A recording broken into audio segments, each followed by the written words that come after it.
There's a hidden psychology behind Norman Bates that even regular film analysis misses. We uncover how his taxidermy hobby mirrors his mental state and why the motel serves as his psychological prison. This exploration reveals his attachment and loss issues, interpersonal relationship patterns, and the careful balance between responsible portrayal and thrilling storytelling. Discover what makes this character psychologically timeless. The creation of Norman Bates began with Robert Blocher's novel, first published in April 1959. This literary origin presented a middle-aged, overweight man, a stark contrast to the youthful Anthony Perkins who would later define the role. Bloch's inspiration reportedly stemmed from the gruesome crimes of Ed Gein, a real-life murderer from Wisconsin whose terrifying acts shocked the nation in the 1950s. The novel established the core psychological conflict, a man utterly dominated by the internalized presence of his deceased mother. Alfred Hitchcock's cinematic adaptation, released in September 1960, transformed the character for a new medium. The director made a pivotal decision to cast the sympathetic-looking Perkins, thereby amplifying the shocking disconnect between Norman's gentle facade and his monstrous reality. Key differences emerged. The film visually constructed the iconic Bates Motel and the foreboding house on the hill, settings that became characters in their own right. Hitchcock masterfully used suggestion and point-of-view shots to delve into Norman's fractured psyche, a technique more visceral than the novel's internal monologue. This evolution occurred within the cultural context of the early 1960s, a period witnessing a growing public fascination with psychoanalysis and the darker corners of the human mind. Psychological thrillers began exploring complex motivations beyond simple villainy. The film in particular tapped into universal anxieties about maternal influence and split identity. Psychologists note the character is a profound, albeit fictional, exploration of dissociative identity disorder, where trauma shatters the self into distinct personas. Norman Bates thus stands as a chilling testament to how childhood trauma and extreme emotional abuse can forge a fractured personality, a creation that forever altered the landscape of cinematic horror. While this psychological framework established the character's disturbing foundation, it was the actor's transformative embodiment that would breathe terrifying life into Norman Bates. Anthony Perkins approached Norman Bates with meticulous psychological realism, reportedly studying psychiatric texts to understand dissociative disorders. He deliberately incorporated subtle physical mannerisms, the hesitant speech, nervous swallowing, and fleeting boyish smiles to create an unsettling duality. Perkins once explained his interpretation, stating, "I saw Norman not as a monster, but as a terrified boy trapped in a man's terrible situation." This humanizing approach forced audiences to momentarily sympathize before confronting his horrifying actions. Behind the scenes, Perkins maintained his character's timid persona throughout filming, which unnerved the cast and crew. Janet Leigh recalled that his quiet intensity during their shared scenes felt genuinely unsettling, blurring the line between actor and character. This immersive method acting contributed significantly to the film's palpable tension. Upon the film's release in 1960, critics immediately recognized Perkins' performance as revolutionary. Bosley Crowther of the New York Times described it as a masterpiece of suppressed terror and disarming charm. The performance earned Perkins a Golden Globe nomination and permanently reshaped his career, typecasting him in similar roles for decades. Psychological studies of the film often highlight how Perkins' nuanced portrayal made Norman Bates a more complex and enduring figure in cinematic history than the original script envisioned, demonstrating the power of actor interpretation in shaping iconic characters. This masterful performance naturally raises questions about what formative experiences could have shaped such a complex character.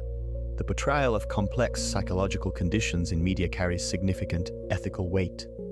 Filmmakers must navigate the delicate balance between creating compelling narratives and avoiding the stigmatization of real individuals. Sicko, directed by Alfred Hitchcock, presents a seminal case study in achieving this balance through its depiction of Norman Bates.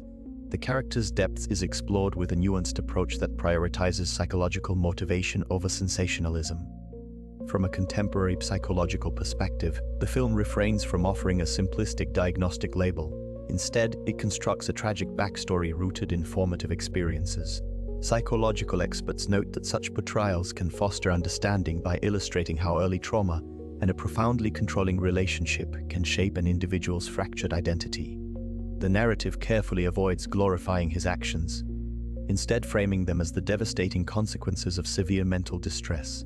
Research into media effects shows that responsible portrayals humanize characters without excusing their behavior. Psycho achieves this by presenting Norman Bates as a sympathetic, albeit deeply troubled, individual trapped by his own psyche. His internal conflict is palpable, making him more than a mere monster. This complexity encourages viewers to engage with the character's humanity, which can reduce the tendency towards stigmatization in the real world.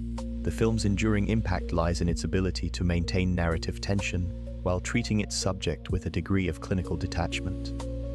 It suggests psychological underpinnings such as a dissociative identity disorder without explicitly diagnosing, leaving room for interpretation. This approach respects the complexity of mental health conditions.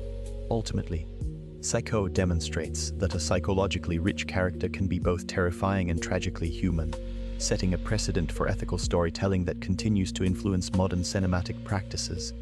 Zooming out from this specific ethical approach, we see how such nuanced character work creates psychological archetypes that transcend their original stories.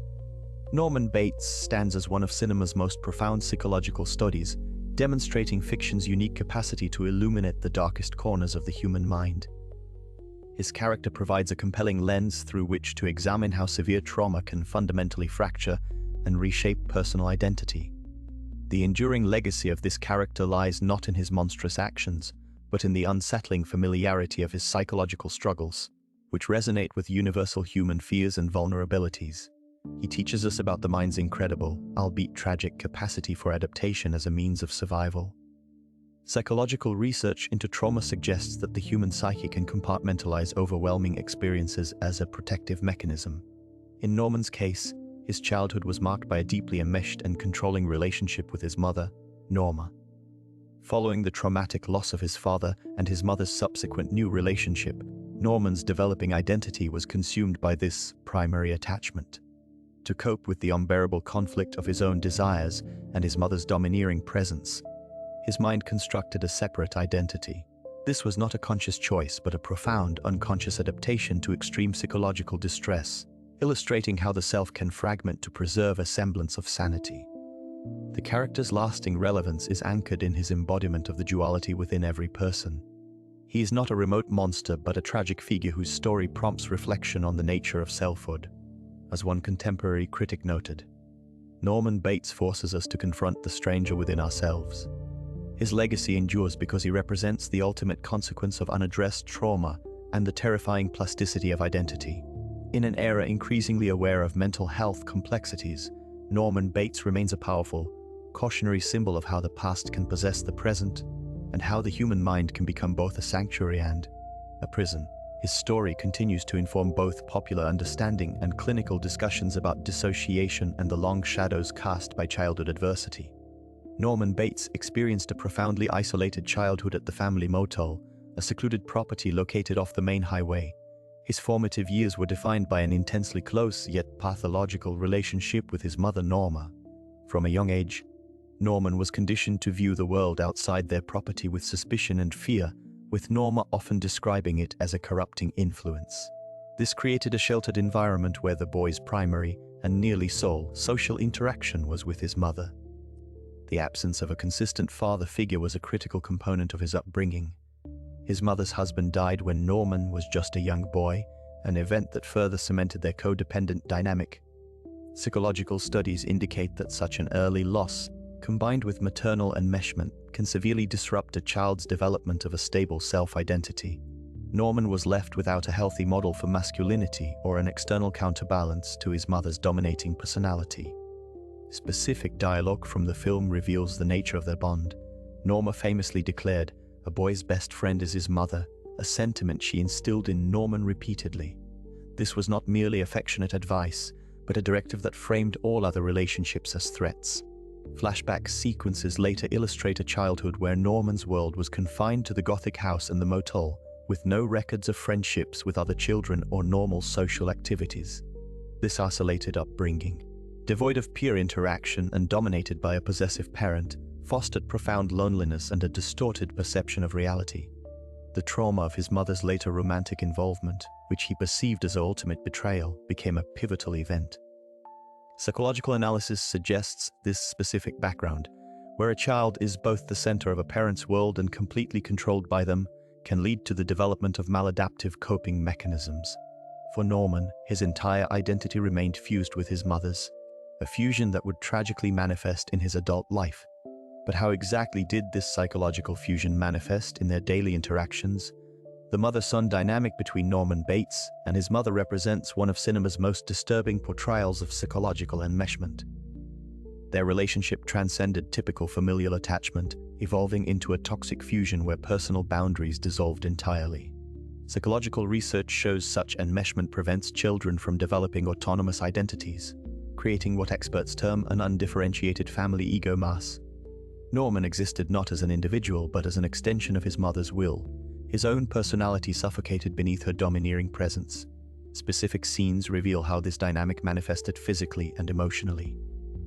Norman's meticulous preservation of his mother's corpse and his adoption of her mannerisms demonstrate profound identification. He would move through her bedroom touching her possessions, sometimes spending hours arranging her clothes just as she preferred.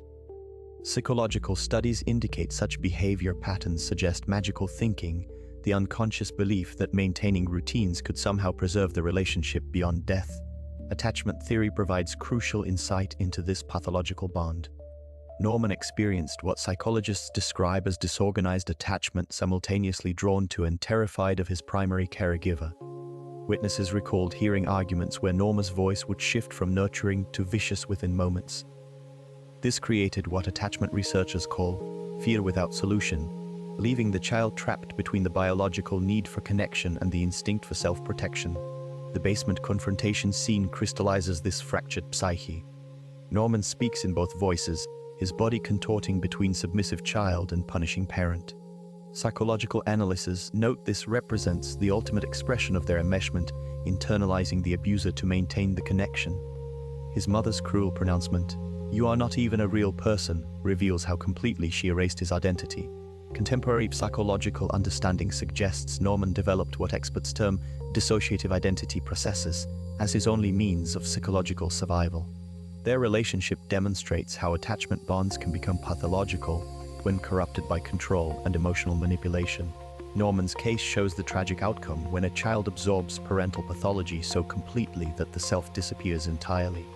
The psychological community continues to study such dynamics to understand how healthy separation becomes impossible under specific conditions of domination and emotional fusion. Yet this pathological fusion did not emerge from nowhere, but rather from devastating foundations laid during Norman's earliest years. Norman Bates experienced profound childhood trauma beginning with his father's untimely death when Norman was just 5 years old. This devastating loss created an intensely dependent relationship with his mother Norma. Psychological research consistently shows that the death of a parent in early childhood is a seismic event, fundamentally altering a child's attachment patterns and emotional development. Norman's world narrowed to a suffocating dyad, with his mother becoming his entire universe. This exclusive bond prevented the formation of healthy peer relationships and a stable sense of self. Studies on childhood trauma indicate that such early loss can lead to complicated grief, where the mourning process becomes frozen. For Norman, his father's absence was compounded by his mother's own instability and possessiveness. In his autobiographical writings, Norman described his childhood home as a world of two, where no other voices were permitted. This environment fostered an enmeshed relationship, a psychological term describing a lack of boundaries between individuals.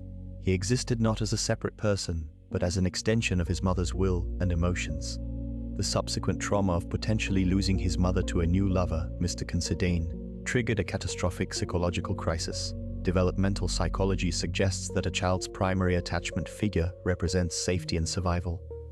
The perceived threat of abandonment can activate primal defense mechanisms. For Norman, the fusion with his mother became so complete that her thoughts and personality began to override his own. He could not tolerate the idea of her with another man, a sentiment echoing from his own recollections. She was my everything, and I was hers. These cumulative traumas culminated in a fractured identity. Without the tools to process his grief and rage, Norman's psyche constructed a separate entity to contain his mother, preserving her as both an internalized object of love and a source of perpetual torment. This is not a formal diagnosis, but an illustration of how unprocessed trauma can manifest in dissociative states.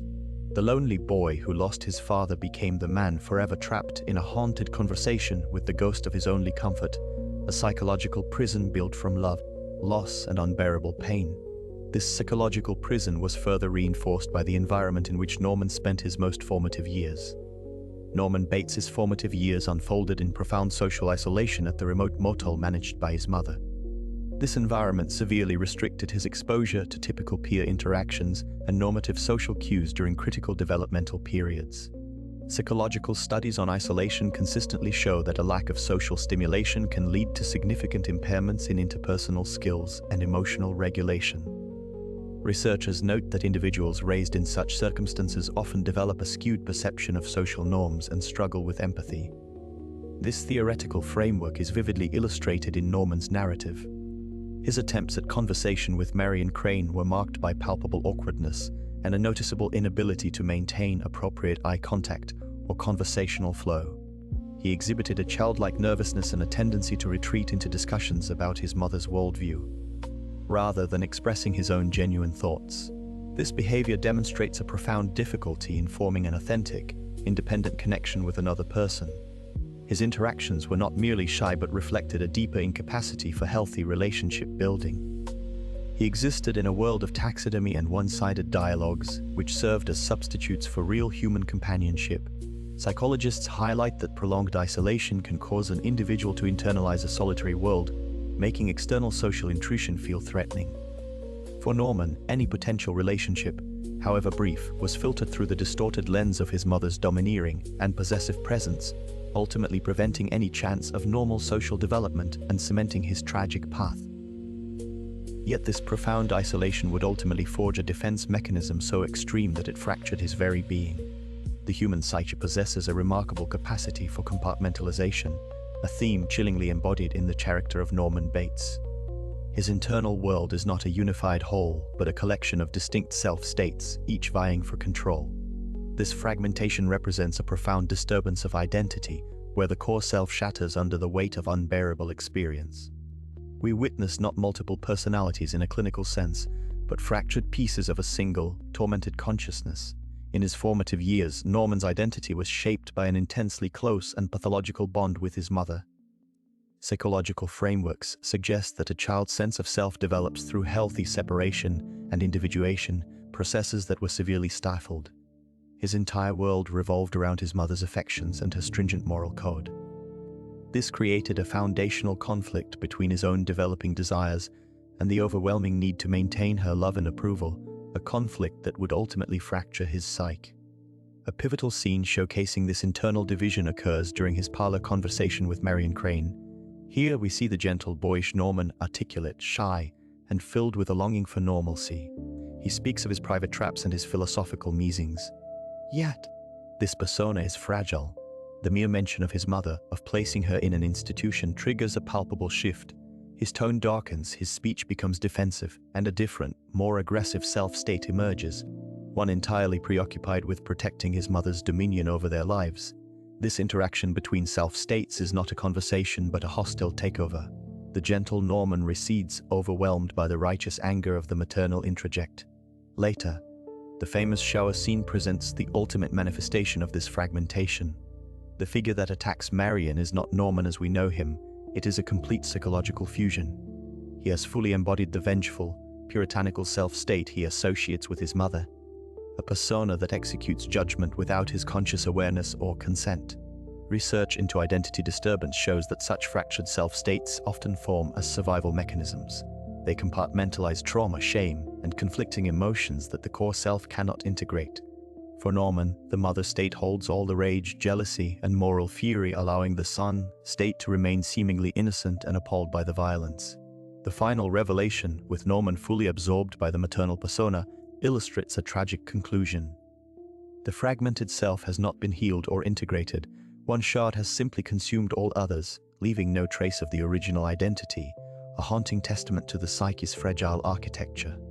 Yet this psychological collapse raises a deeper question: what intricate mental processes could possibly sustain such a fractured existence for so long? Norman Bates employed several psychological defense mechanisms to manage his internal conflicts and unbearable emotions.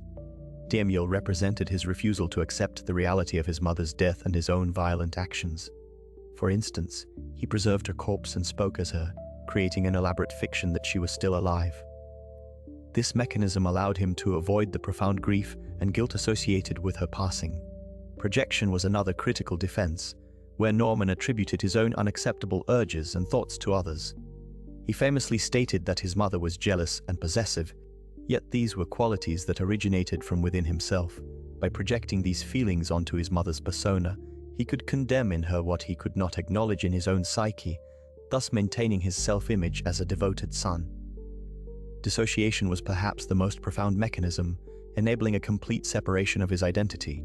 In moments of extreme stress, Norman would transition into the mother personality. This was not merely an act, but a distinct mental state where he was no longer conscious of his actions as Norman. The infamous shower scene is a powerful cinematic depiction of this dissociation, where he commits violence entirely within the mother identity. Psychologists note that these defenses, while initially protective, ultimately created a fractured reality from which he could not escape. They formed a self-perpetuating cycle where denying one truth necessitated creating another, more dangerous fiction. His reliance on these mechanisms illustrates a psyche desperately trying to cope with trauma it could not process, leading to a permanent state of psychological imprisonment. But what happens when the very defenses meant to preserve a mind begin to actively warp its perception of the world? Norman Bates's relationship with reality is a fragile and distorted construct, defined by profound perceptual disturbances. His reality testing, the mental process of distinguishing the external world from internal stimuli, is severely compromised. He maintains a dual awareness of his actions as both Norman and mother, yet simultaneously denies the brutal truths of his behavior. This creates a constant, unsettling tension between his internal narrative and objective events. A key scene illustrating this occurs during his conversation with Marion Crane in the parlor. Norman speaks of his mother with a mix of devotion and resentment, his perception of her shifting with his emotional state. He genuinely believes in her existence as a separate, domineering entity, yet the audience senses the internal struggle. Psychological studies on dissociative states show how individuals can partition awareness to tolerate psychological pain, a mechanism Norman employs to perfection. He perceives mother as a real external force, not a facet of his own fractured psyche. His fluctuating grasp on reality becomes terrifyingly clear in the fruit cellar confrontation. When Leela discovers Mrs. Bates's corpse, Norman storms in, fully inhabiting the mother persona. His perception in that moment is entirely filtered through her vindictive lens. He sees Leela not as a curious woman, but as a threat to be eliminated. However, moments later his expression shifts to one of confused horror, a flicker of Norman's consciousness returning. This rapid alternation demonstrates his fragile hold on a single, objective reality. Ultimately, Norman's perceptual distortions are his prison. He constructs a world where he is both the dutiful son and the protective mother, a duality that allows him to function while insulating him from the monstrous truth. His reality is not a fixed point but a fluid, treacherous landscape where identity and perception are in constant, violent negotiation. This internal war ensures he is forever trapped between the man he is and the fiction he must believe to survive. This constant negotiation between identities inevitably leads us to the foundational source of these conflicting personas. Norman Bates's psychological landscape was fundamentally shaped by his profound internalization of his mother, Norma. This process, beginning in his isolated childhood at the secluded motel, involved absorbing her personality, her critical voice, and her rigid moral code as his own. Psychological concepts of introjection and identification are crucial here. Introjection refers to unconsciously adopting another's beliefs and attitudes, while identification involves molding one's own ego to resemble a significant figure. Norman did not merely remember his mother, he began to become her, creating a fractured internal world where her presence was a constant, governing force. Specific dialogues from the film powerfully illustrate this fusion. When Norman argues with the persona he has constructed, his voice shifts dramatically. "Mother, what are you doing? I won't have you bringing up these nasty things." The response in a harsh, shrill voice is pure Norma, "Nasty, nasty boy. I refuse to speak of disgusting things because they disgust me." This is not a simple memory but a full embodiment. He is not just recalling her words, he is channeling her perspective, her disgust, and her possessive love, verbally enacting both sides of their toxic relationship. His behaviors further demonstrate this complete identification.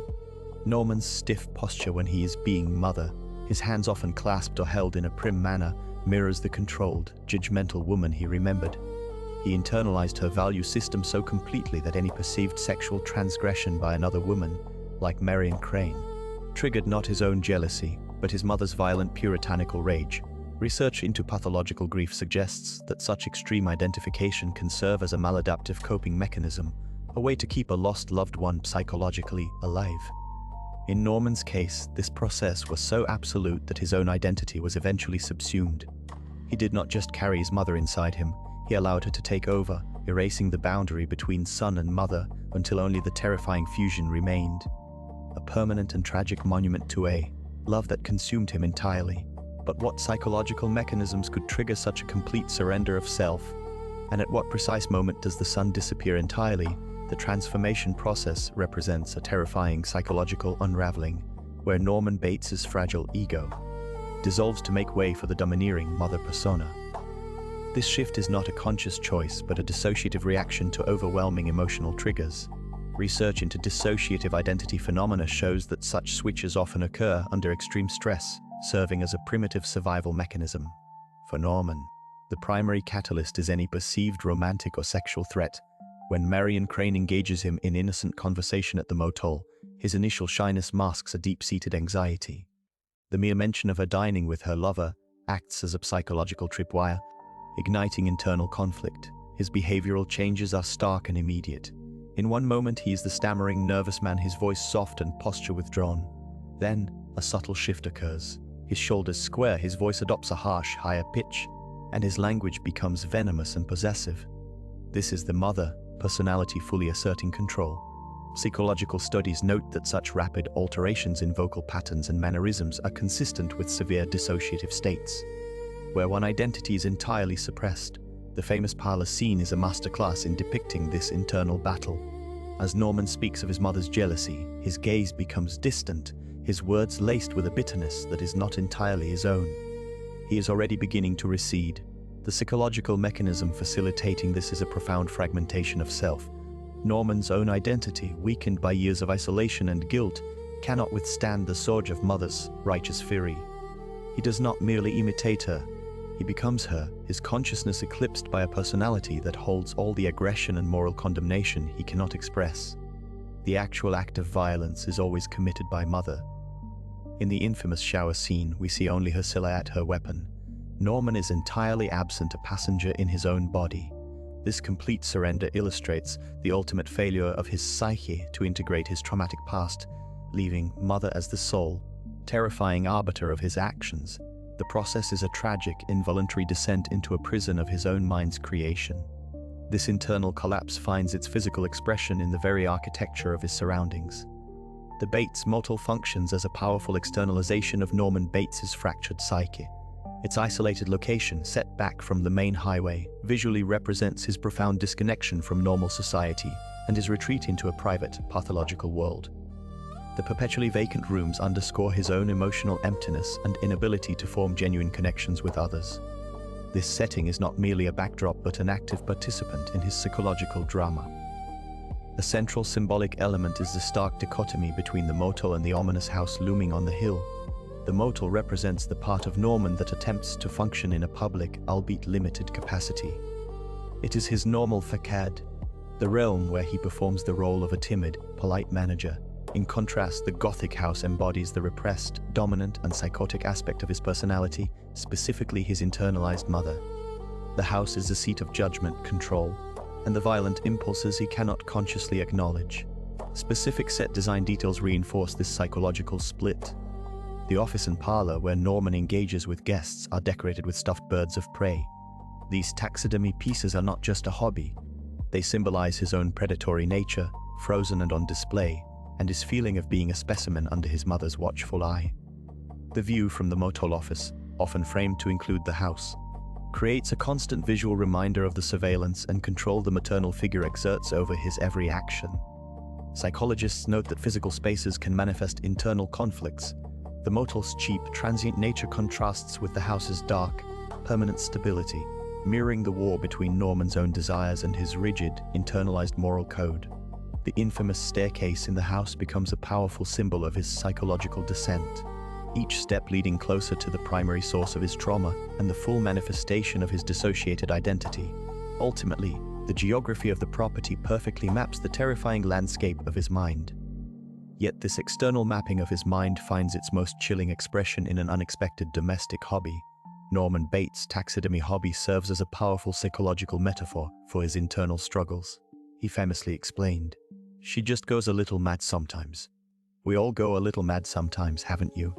This statement reveals his need to rationalize chaotic emotions by imposing a semblance of order, much like his preservation of birds. His dialogue about not stuffing human victims, because it's frowned upon, highlights a chilling awareness of societal boundaries, yet his hobby exists just on the acceptable side of that line, mirroring his own fragile grip on normality. This activity directly reflects his profound desire for control. By stopping the natural process of decay, Norman attempts to halt time itself, creating a static, manageable world. He tells Marion Crane, "I think only birds look well stuffed because they're kind of passive to begin with." This preference for passivity underscores his fear of unpredictable, living relationships.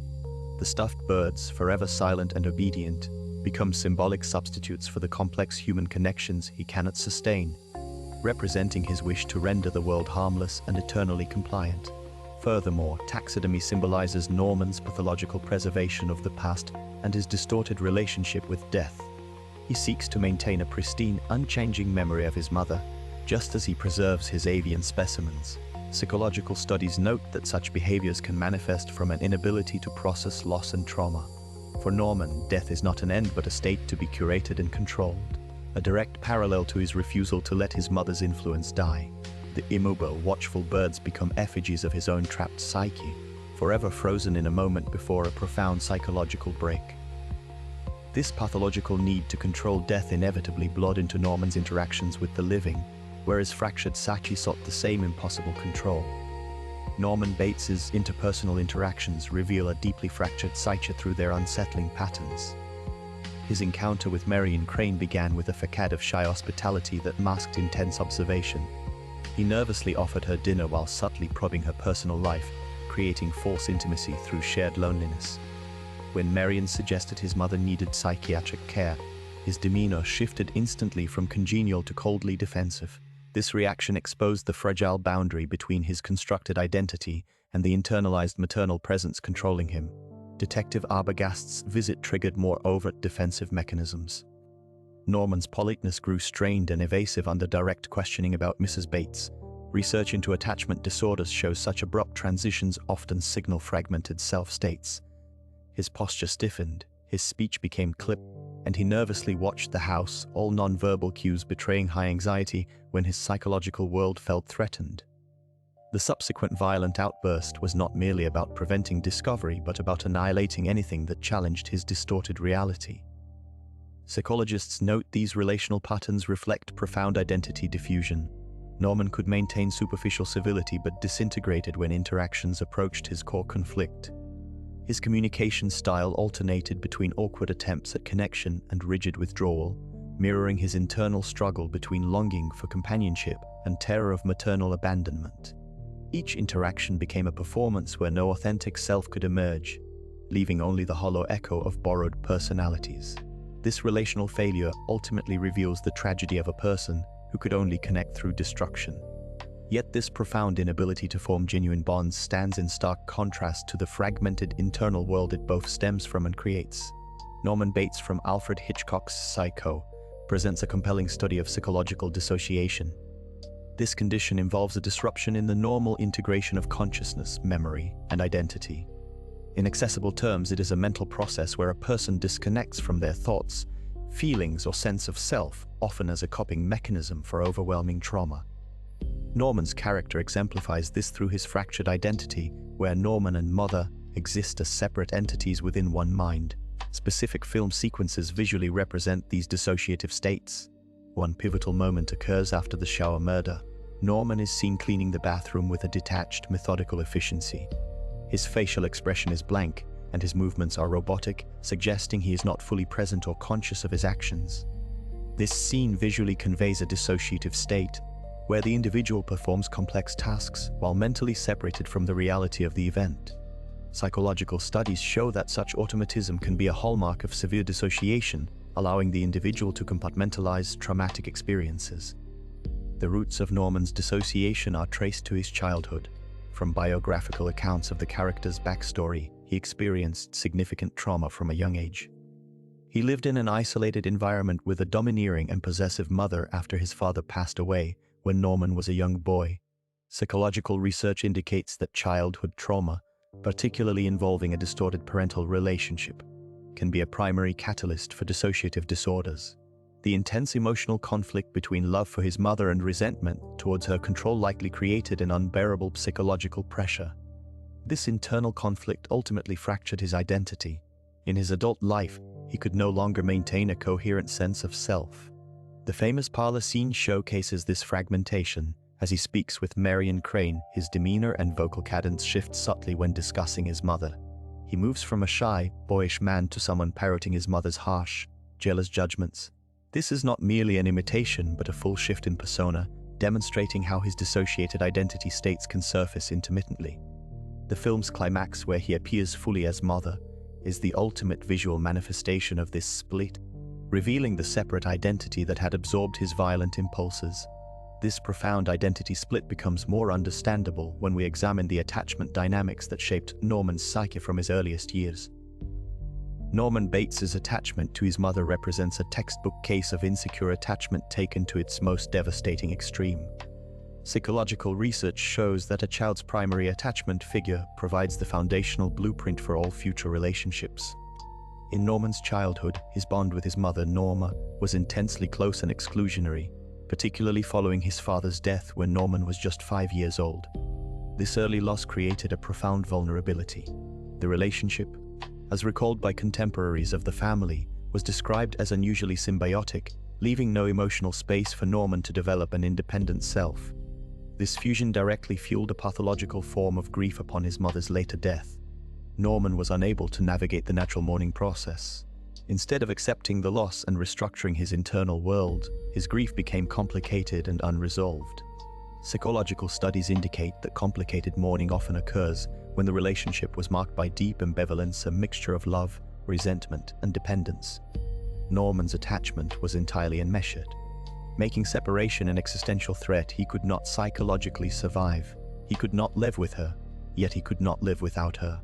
The unresolved attachment issues manifest in his adult personality through a severe identity disturbance. His mother is not a memory but a preserved, internalized presence that dictates his actions and thoughts. He does not merely miss her, he becomes her to avoid the agonizing reality of her permanent absence. This is not a conscious choice but a desperate, unconscious defense mechanism. His behavior, from operating the motel to his interactions with Marion Crane, is perpetually filtered through this fractured lens. He seeks connection but is simultaneously terrified of it, as any new attachment would betray the one that consumes him. This pathological attachment system creates a perpetual state of internal conflict. His need for his mother's approval clashes violently with his own repressed desires and frustrations. The tension is never resolved, only managed through the horrific dissociative compromise that defines his existence. The motel itself becomes a physical manifestation of this unresolved state, a transient place where nothing is ever finished and no one ever truly stays, mirroring the stasis of his own arrested emotional development. Yet this psychological limbo conceals an even deeper schism, one where the very nature of morality becomes distorted beyond recognition. Norman Bates exists within a perpetual moral twilight, his conscience a fractured mirror reflecting conflicting ethical codes. Psychological studies show that individuals with fragmented personalities can develop compartmentalized moral frameworks.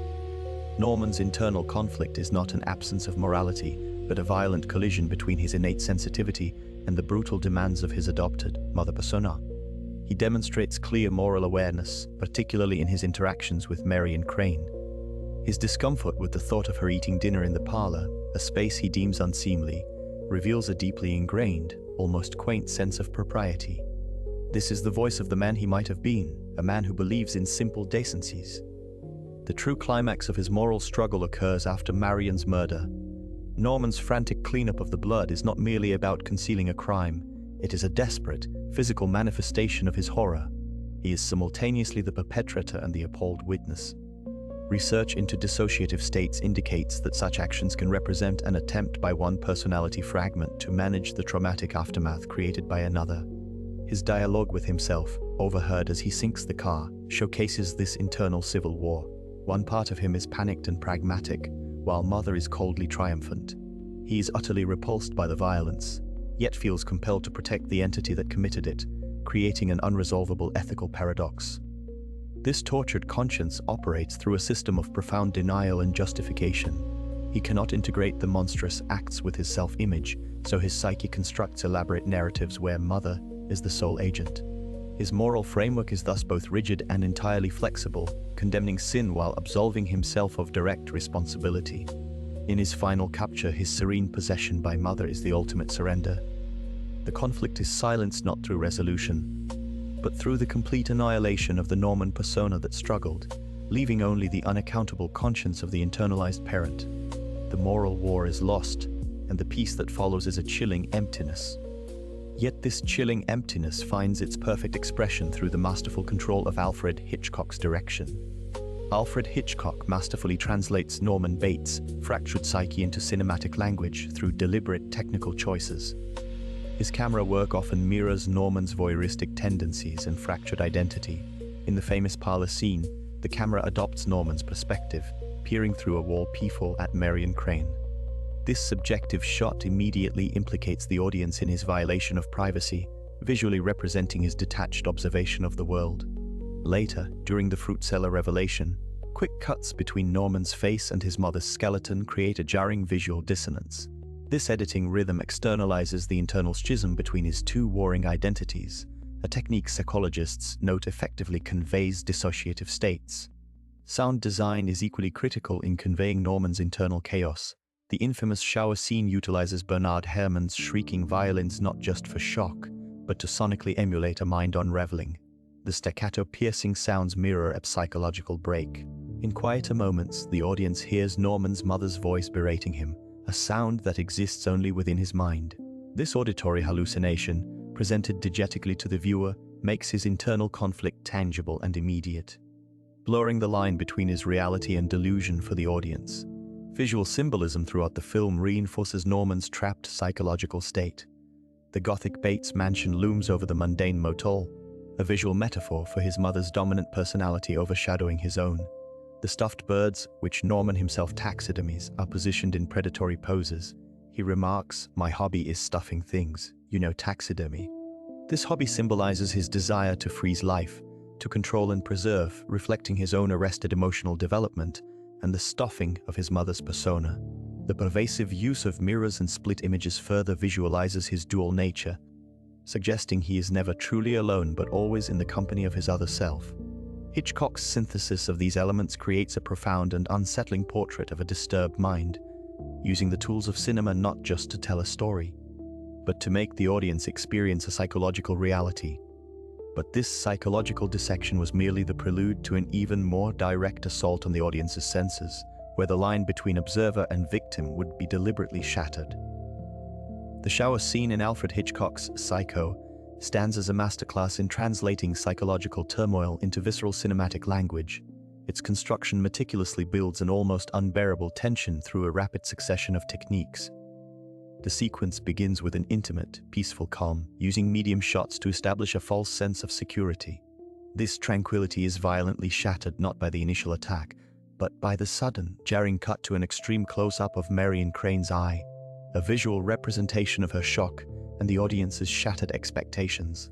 The staccato editing, comprised of more than 70 individual shots in under a minute, mirrors the fractured, panicked state of a mind under sudden, brutal assault. Psychologists note that the scene's power stems from its violation of a fundamental human sanctuary.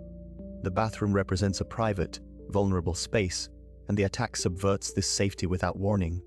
The killer's silhouette, blurred and impersonal, coupled with the complete absence of visible knife-to-skin contact, forces the audience's imagination to complete the horrific act.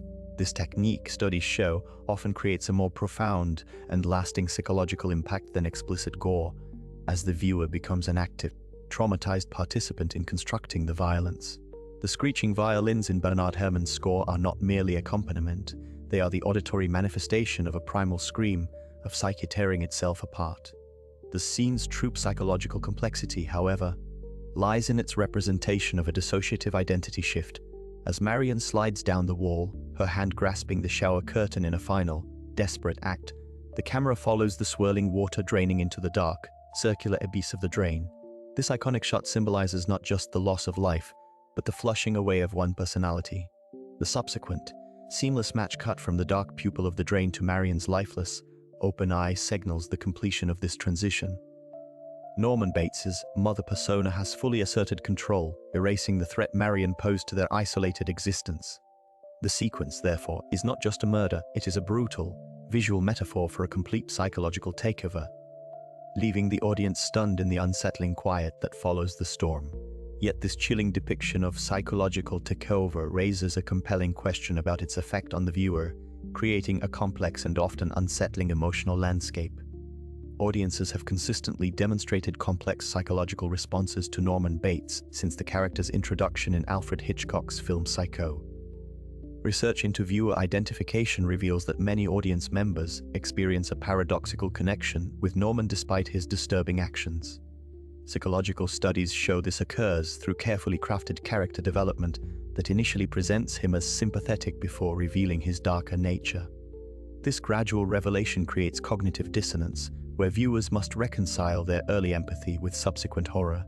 The phenomenon of empathy toward dangerous characters has been extensively documented in media psychology. Viewers frequently report feeling genuine concern for Norman during his interactions with Marion Crane, particularly when he appears trapped by his domineering mother. Psychological research indicates this empathy stems from Norman's vulnerability and apparent desire for normal human connection.